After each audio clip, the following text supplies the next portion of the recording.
This is the book of John, chapter 1, verse 47.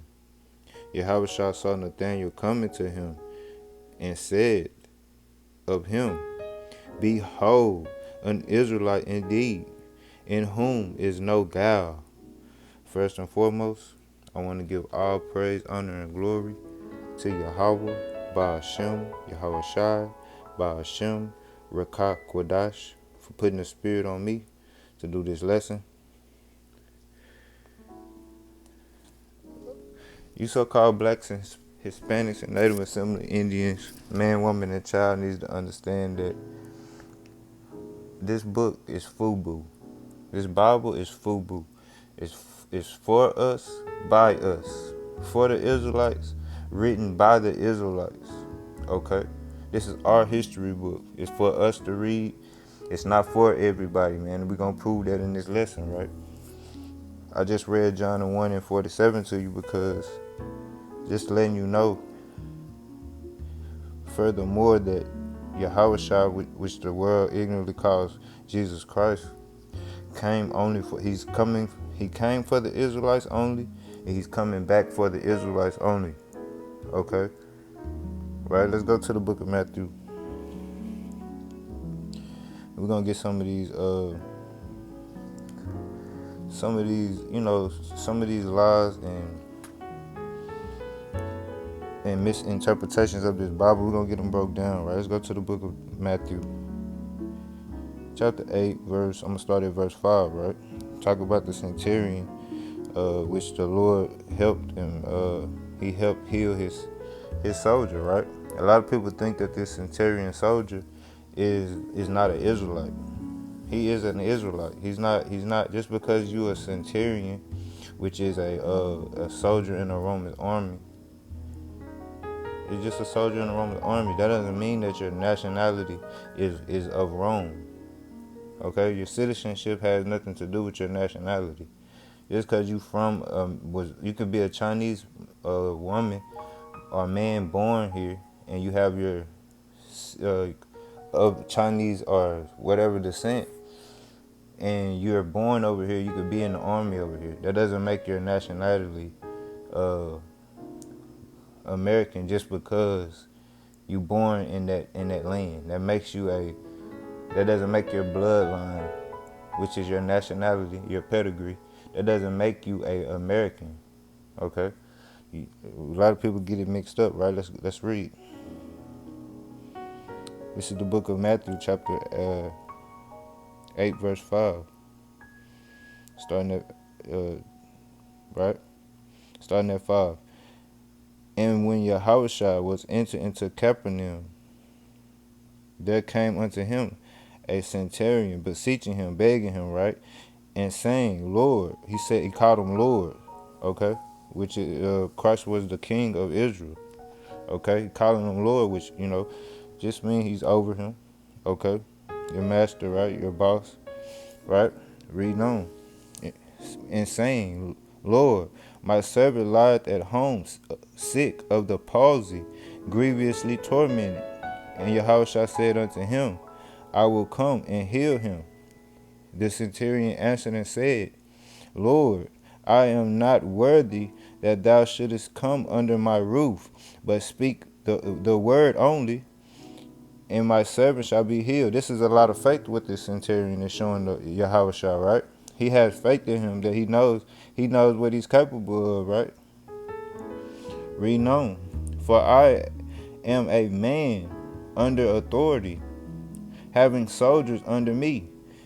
And I say to this man, go, and he goeth, and to another, come, and he cometh, and to my servant, do this, and he doeth it. And Yahushua heard it, and he marveled. He was amazed, right? Because this centurion, right, which is just a soldier, like I said, in the Roman army, which he's over 100 men, right? Right? Century just means 100, right? Century means 100 years. So centurion means 100. He's over 100 men in the Roman army, right? He tells people what to do, okay? And like I said, Yahushua marveled at that. He was amazed because Reading on, I'm going to just read on, right? And said to them that followed, verily I say unto you, I have not found this great faith. No, not in Israel, right? He in the congregation that he's with, he didn't even find it there, right? Right, of Israel. That doesn't mean that this centurion was not an Israelite. He's calling Yahushua Lord. Okay, you must understand this, right? And that's proves that Christ is only coming once again, which I just proved it in the book of John. You know that he coming for the 12 tribes, man. Okay, right. Let's go to the book of Matthew, chapter 15, verse 24. Right, but he answered and said, I am not sent, but unto the lost sheep of the house of Israel. Christ is only and that's red words, right? That's who the word English calls Christ. Yahushua speaking, saying he's only come for the Israelites. Okay, let's go to the book of Acts. Okay, because a lot of people and Paul was also an Israelite, but he had his Roman citizenship. Okay, let's go to the book of Acts and read there real fast.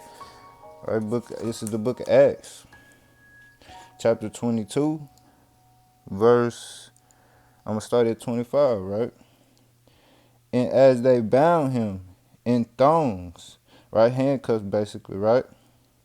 Paul said unto the centurion that stood by, is it lawful for you to scourge a man that is a Roman and uncondemned, right?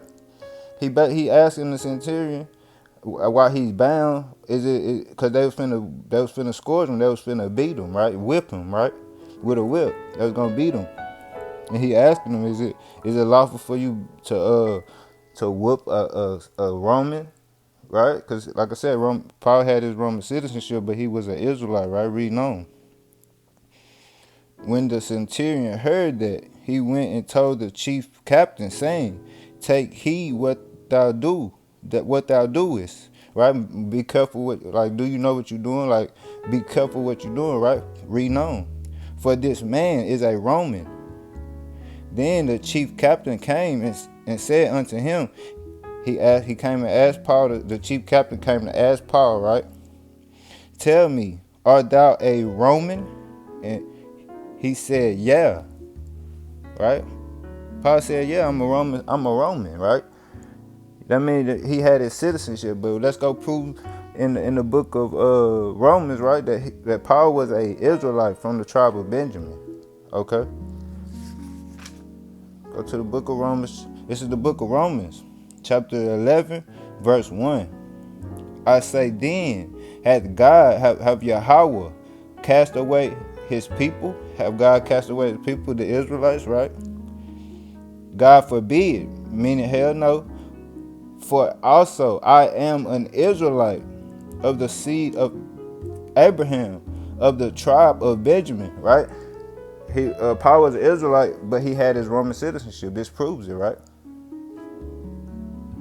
And keep in mind, the Lord is not the author of confusion, so don't get confused by that. He's just a Roman citizen. He's an Israelite from the tribe of Benjamin that has his Roman citizenship. Like I said, it's nothing more different. It's nothing different than, like I said, a person being born, person's parents coming from China, and they coming over here to America and they stay here and have a baby over here. That baby could join the army. She has her Roman. She would have her American citizenship. She could be a Chinese American in the United States Army. Salakia. She can do that. It's a such thing, right? And let's go read on. Like I said, the centurion is not a Roman. He was an Israelite. He just was a centurion. Like I said, let's go to the book of Acts. Back to the book of Acts. All right, let's get some more evidence. Right, there's plenty of accounts that show that just because you have a citizenship somewhere, that doesn't make your bloodline come from that place. Okay, right. Let's go to the book of Acts, chapter 18. I'm gonna read 2.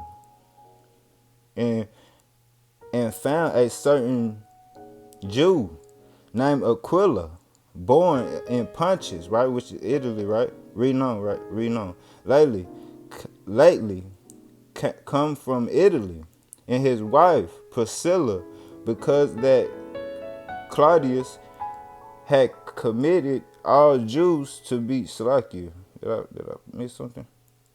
No, right? I just wanted to prove that, like I said, a certain Jew named Aquila born in Pontus. He was born in Italy, but that doesn't make him not a Jew, right? That's another account, right? Simon, Simon the Canaanite was an Israelite as well, but he walked with this. We know this because he's walking with a man who only come for the Israelites. Okay, let's go back to the book of Matthew. Something quick through the Spirit, Lord willing, ain't gonna take too long, right? This is the book of Matthew, chapter 10. I'm gonna start at 4. Simon the Canaanite and Judas Iscariot, who also betrayed him, right? I'm gonna read on so you can understand more, right? These 12, because he was naming off the disciples, the 12 disciples. He just was naming them. I just had to get that Simon the Canaanite was an Israelite as well. We're gonna get there, right? Reading on, verse 5. These 12 Yahweh sent forth and commanded to them, saying, go not into the way of the Gentiles, right? Don't go to the other nations. Read on. And into any city of the Samaritans enter ye not. Don't go over there to the Samaritans, right? Why? Right? Read on. But go rather to the lost sheep of the house of Israel. You see that? Why is he saying that? Because we were scattered abroad, right? All right, we're going to close it with James. Lord willing, right through the Spirit. This was edifying to you brothers and sisters out there. To the elect, right? And if you don't get it, you don't have eyes and ears to get it, you ain't supposed to, right? This is the book of James, chapter 1, verse 1. James, a servant of Yahweh in the Lord, Yahweh Shai, Hamashiach, to the 12 tribes which were scattered abroad. Understand, this Bible is FUBU, Israel, for us, by us, right? Shalom.